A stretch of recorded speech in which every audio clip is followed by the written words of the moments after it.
తెలంగాణలో ప్రస్తుతం ఎక్కువ వినిపిస్తున్న విషయం ఫోన్ ట్యాపింగ్. 2014లో బీఆర్ఎస్ అధికారంలోకి వచ్చిన కొన్ని రోజులకే ప్రతిపక్ష నేతల ఫోన్లు ట్యాప్ చేయడం ప్రారంభించారు. అండ్ వాళ్ళు ఫోన్తో మాట్లాడే విషయాలు తెలుసుకొని రాజకీయంగా దెబ్బకొట్టే ప్రయత్నాలు చేశారు. ఈ ఫోన్ ట్యాపింగ్ కేవలం రాజకీయ నాయకుల దగ్గర ఆగిపోలేదు.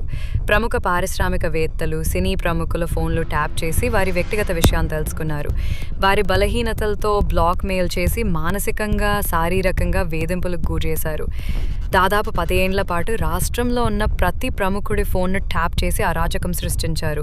ఇన్నాళ్లకు వారు చేసిన పాపం బండి ఫోన్ ట్యాపింగ్ నిజాలు బయటకొస్తున్నాయి. ఈ ఫోన్ ట్యాపింగ్ ఎవరి కనుసన్నల్లో జరిగింది?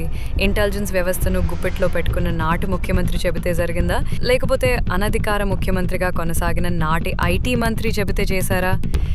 10 ఏండ్ల పాటు రాష్ట్రంలో అరాచకం సృష్టించిన ఫోన్ ట్యాపింగ్ స్కామ్లో అసలు నిందితుల్ని కనిపెట్టి కఠినంగా శిక్షించేందుకు ప్రజాప్రభుత్వం సిద్ధమైంది.